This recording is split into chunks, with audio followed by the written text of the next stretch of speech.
सोई हुई राजकुमारी की कहानी। किनारे रखे पत्थर पर पड़ी और वह पत्थर एक मेढक में परिवर्तित हो गया। मेढक ने भविष्यवाणी की कि 1 वर्ष के भीतर रानी एक बच्ची को जन्म देनी, और ठीक वैसा ही हुआ। 1 वर्ष बाद रानी ने एक खूबसूरत बच्ची को जन्म दिया। उस बच्ची के मुख पर सूर्य की किरणों सी चमक थी। उसका नाम रोजामंड रखा गया। पुत्री के जन्म की खुशी में राजा रानी ने एक बहुत बड़ा जश्न आयोजित किया, जिसमें राज्य की पूरी प्रजा को बुलाया गया। राज्य के बाहरी छोर पर स्थित सुनहरे वन में 13 परियां रहा करती थी। राजा रानी ने उनमें से 12 परियों को तो जश्न में बुलाया, किंतु वे 13वीं परी को बुलाना भूल गए। जश्न के दिन पूरे राजमहल में उल्लास का वातावरण था।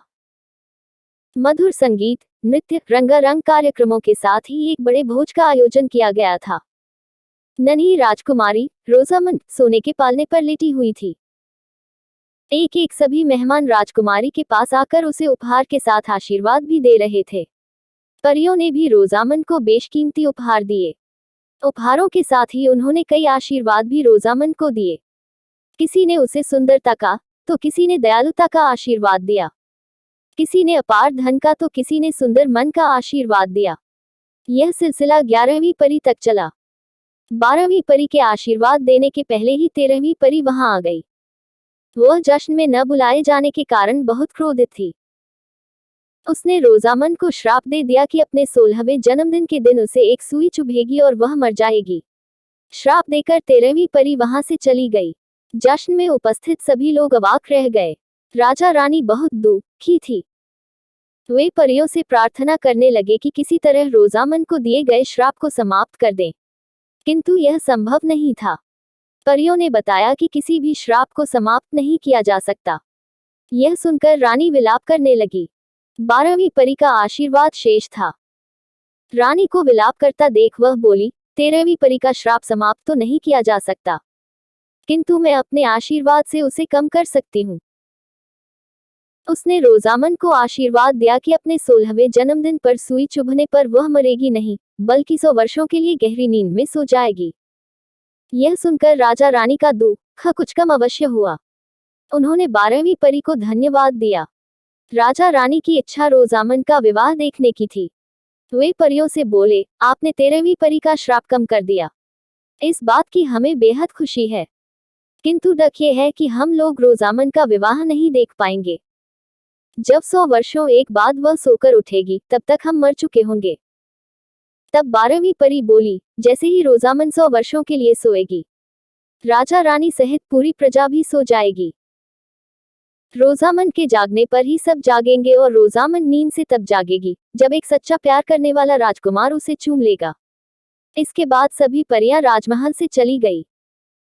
परियों के जाने के बाद राजा रानी ने सेवकों से कहकर राजमहल के सारे चरखे और सुइयां नष्ट करवा दी। वे किसी भी सूरत में रोजामंड को दुष्ट परी के श्राप से बचाना चाहते थे। दिन बीतने लगे और रोजामंड बड़ी होने लगी। वह बहुत सुंदर और दयालु होने के साथ ही बुद्धिमान भी थी। समस्त प्रजा उससे बहुत प्रेम करती थी। आखिरकार रोजामंड का 16वां जन्मदिन आ ही गया। राजा रानी ने इस अवसर को धूमधाम से मनाने के लिए शाम को एक बड़े जश्न और भोज का आयोजन किया था, किंतु वे चिंतित भी थे। उन्हें दुष्ट परी के श्राप के सच हो जाने की आशंका ने घेर रखा था, किंतु पूरा दिन बीत जाने के बाद भी कुछ नहीं हुआ। शाम को एक सेवक रानी के पिता का पत्र लेकर आया, जिसमें लिखा था कि रानी के पिता की तबीयत बहुत खराब है। राजा रानी तुरंत रानी के पिता से मिलने निकल पड़े। राजमहल से जाने के पहले उन्होंने अपनी विश्वास पात्र दासी डायना को हिदायत दी कि वह रोजामंड का ख्याल रखे और उसे राजमहल से बाहर जाने न दे। डायना ने भी उन्हें आश्वासन दिया कि वह रोजामंड को कुछ नहीं होने देगी। राजा रानी के जाने के बाद डायना साय की तरह रोजामंड के साथ रही। लेकिन जब वह भोजन बनाने में व्यस्त हुई, तो रोजामंड छुपकर बगीचे में आ गई और वहां पक्षियों के साथ खेलने लगी। खेलते खेलते उसे एक फूल पर बैठी सुनहरी तितली नजर आई। उसे पकड़ने जैसे ही रोजामंड ने हाथ बढ़ाया, वह उड़ गई। रोजामंड उसके पीछे भागने लगी। उड़ते उड़ते तितली एक मीनार के सामने पहुंच गई। वह एक पुरानी मीनार थी और बहुत ऊंची थी। रोजामंड के मीनार के सामने पहुंचने पर तितली मीनार के भीतर चली गई। रोजामंड भी तितली के पीछे मीनार में चली गई। मीनार में गोलाकार सीढ़ियां बनी हुई थी। रोजामान तितली के पीछे जाते हुए सीढ़ियां चढ़ने लगी। तितली उड़ते उड़ते मीनार के सबसे ऊपरी मंजिल पर पहुंच गई और उसके पीछे रोजामान भी। मीनार के उस हिस्से पर एक छोटा सा कमरा था। तितली के पीछे रोजामान उस कमरे में चली गई। वहां एक बूढ़ी औरत चरखा चला रही थी। रोजामान ने कभी चरखा नहीं देखा था। वह आश्चर्य से उसे देखने लगी। बूढ़ी औरत ने जब सिर उठाकर रोजामान को देखा तो रोजामान ने पूछा, आप ये क्या कर रही हैं? मैं इस चरखे से सूत काट रही हूँ। क्या तुम भी सूत काटना चाहोगी? बूढ़ी औरत ने उत्तर दिया। रोजामान ने कभी चरखा नहीं देखा था, इसलिए उसका मन सूत काटने मचल उठा। वह चरखे के पास बैठ गई और चरखा चलाने लगी। बूढ़ी औरत उसे देखकर कुटिलता से मुस्कुराने लगी। वह बूढ़ी औरत और कोई नहीं बल्कि दुष्ट 13वीं परी थी। बूढ़ी चरखा चलाते हुए बहुत खुश थी, लेकिन अचानक ही एक नुकीली सुई उसकी उंगली में आ घुसी और वह गिर पड़ी। गिरते साथ ही वह गहरी नींद में सो गई। दुष्ट 13वीं परी का श्राप पूरा हो चुका था। वह हंसते हुए वहां से चली। इधर राजा रानी जब वापस लौटे तो रोजामान को महल में न पाकर चिंतित हो उठे। डायना भी उन्हें कुछ बता नहीं पाए। राजा ने सैनिकों को रोजामान को ढूंढने के लिए भेजा। वे स्वयं भी उसे ढूंढने लगा। पूरा महल तलाशा गया, किंतु रोजामान नहीं मिली। खोजते खोजते सैनिकों के साथ राजा रानी मीनार में पहुंचे। वहां ऊपरी मंजिल के कमरे में उन्होंने रोजामान को सोते हुए पाया। पास ही चरखा भी रखा हुआ था। वे समझ गए कि दुष्ट परी के श्राप ने अपना काम कर दिया है। रानी डक के मारे विलाप करने लगी। तब राजा ने उसे समझाया कि हमें रोजामान को लेकर महल चलना चाहिए, क्योंकि कुछ ही देर में हम सब भी सो जाएंगे।